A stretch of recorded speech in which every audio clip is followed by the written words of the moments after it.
हरे कृष्णा। राधे राधे। आप सभी का स्वागत है मेरे YouTube चैनल श्री राधा माधव रसामृत में। मलमास चलने के कारण प्रतिदिन अपने चैनल पर पुरुषोत्तम मास महात्म का पाठ करते हैं और आज हम पाठ करने वाले हैं अध्याय 16 का। पिछले अध्याय में हमने देखा कि ब्राह्मण सुदेव शर्मा और उनकी पत्नी गौतमी की कठिन तपस्या करने के कारण श्री नारायण उनके सामने प्रकट हुए और उनसे मन वांछित वर मांगने के लिए कहा।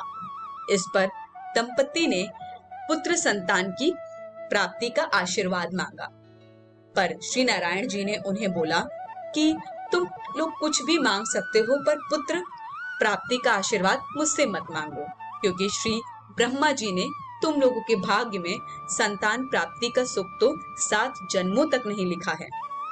इस पर दंपति बहुत ही दुखी हो गए, पर श्री गरुड़ जी के अनुनय विनय करने पर श्री नारायण ने अपने भक्तों के दुख दूर करने के हेतु दंपति को पुत्र प्राप्ति का आशीर्वाद दिया। कहानी को आगे बढ़ाते हैं। सर्वप्रथम हम आवाहन करेंगे श्री गणपति महाराज का। जय गणपति सद्गुण सदन, कविवर बदन कृपाल, विघ्न हरण मंगल करण, जय जय गिरिजालाल। बोलो गणपति महाराज की जय। गुरु को प्रणाम करते हैं। गुरु मूर्ति गति चंद्रमा, सेवक नैन चकोर, 8 पहर निरखता रहे, गुरु मूर्ति की ओर। बोलो गुरु महाराज की जय। कथा प्रारंभ करते हैं। श्री नारायण बोले, हे महाप्राज्ञ, हे नारद, वाल्मीकि ऋषि ने जो परम अद्भुत चरित्र दृढ़ धनवा राजा से कहा, उस चरित्र को मैं कहता हूँ, तुम सुनो। वाल्मीकि ऋषि बोले, हे दृढ़ धनवन, हे महाराज, हमारे वचन को सुनिए। गरुड़ जी ने केशव भगवान की आज्ञा से इस प्रकार ब्राह्मण श्रेष्ठ से कहा।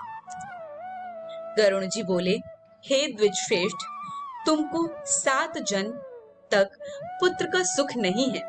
यह जो वचन हरि भगवान ने कहा, सो इस समय तुमको वैसा ही है। फिर भी कृपा से स्वामी की आज्ञा पाकर मैं तुमको पुत्र दूंगा।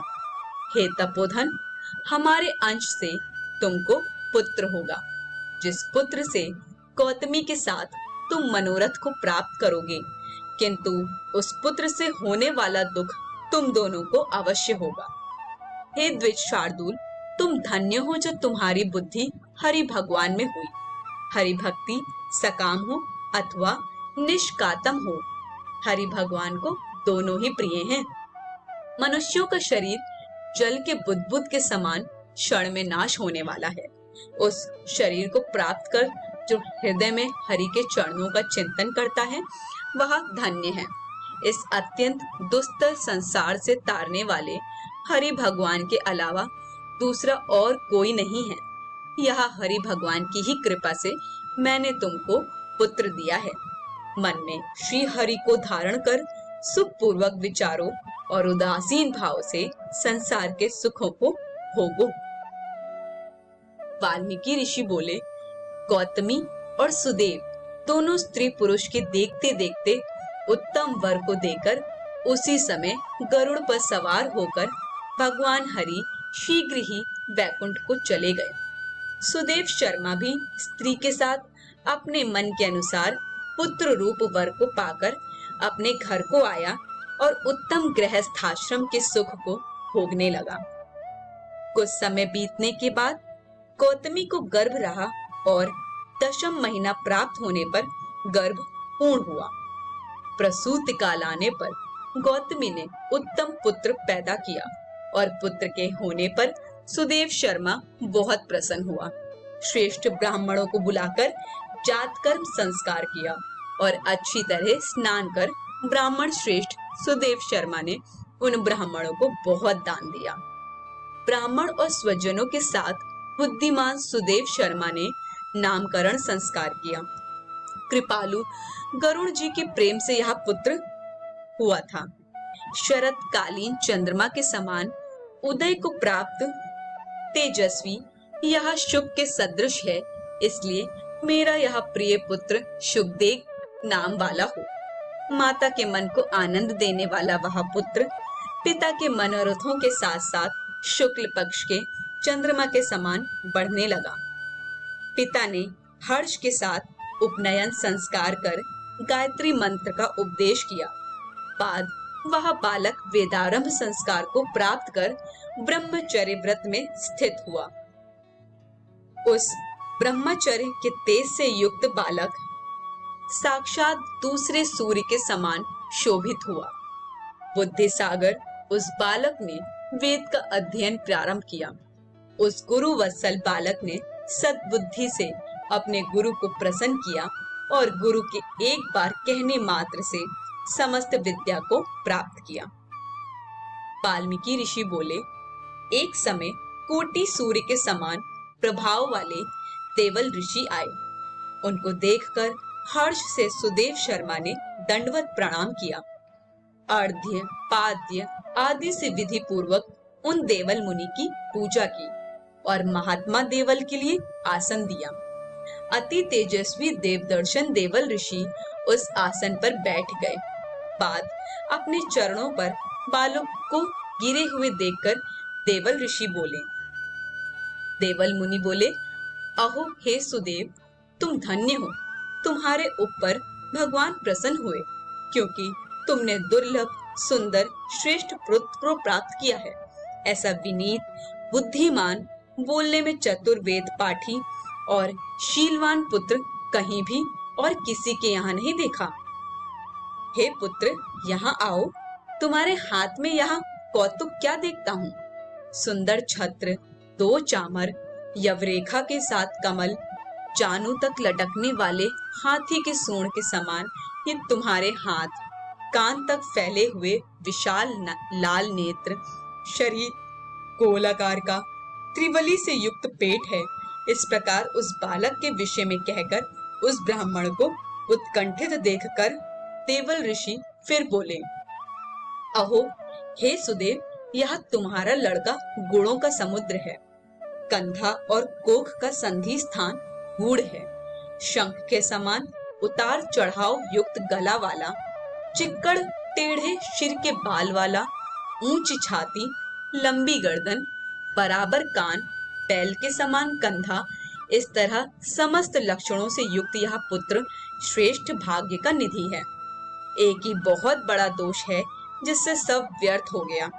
इस प्रकार कहकर सिर कांपते हुए दीर्घ श्वास लेकर देवल मुनि बोले, प्रथम आयु की परीक्षा करना, बाद लक्षणों को कहना चाहिए। आयु से हीन बालक के लक्षणों से क्या प्रयोजन है? हे सुदेव, यह तुम्हारा लड़का 12वें वर्ष में डूबकर मर जाएगा। इससे तुम मन में शोक नहीं करना। अवश्य होने वाला निस्संदेह होकर ही रहता है। मरणासन को औषध देने के समान उसकी कोई प्रतिक्रिया नहीं है।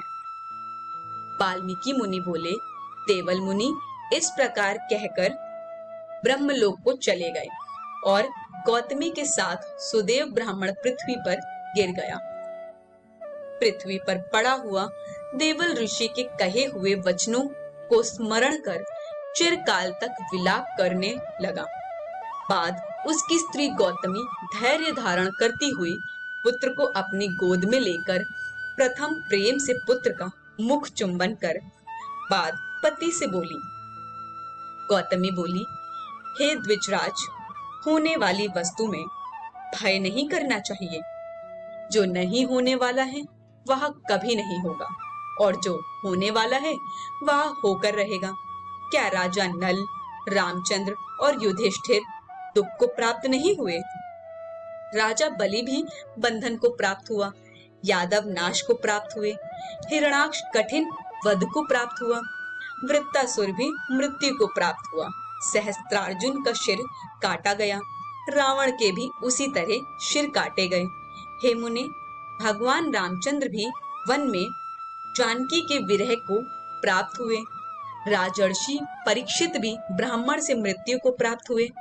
हे मुनीश्वर, इस प्रकार जो होने वाला है वह अवश्य होता है। इसलिए हे नाथ, उठिए और सनातन हरि भगवान का भजन करिए, जो समस्त जीवों के रक्षक हैं और मोक्ष पद को देने वाले हैं। वाल्मीकि ऋषि बोले। इस प्रकार सुदेव शर्मा ने अपनी स्त्री गौतमी के वचन को सुनकर स्वस्थ हो हृदय में हरि भगवान के चरणों का ध्यान कर पुत्र से होने वाले शोक को जल्दी से त्याग दिया। इति श्री ब्रह्मनारदीय पुराणे पुरुषोत्तम मास महात्म्ये षोडशो अध्याय है। आज की कथा में सिर्फ इतना ही। आगे की कथा को जानने के लिए हम आगे आने वाले अध्यायों का पाठ करेंगे। वीडियो को ज्यादा से ज्यादा लाइक, शेयर और सब्सक्राइब करिए और मनुष्य जीवन का ज्यादा से ज्यादा समय सिर्फ और सिर्फ हरि चिंतन में ही व्यतीत करिए। सभी को हरे कृष्ण, राधे राधे।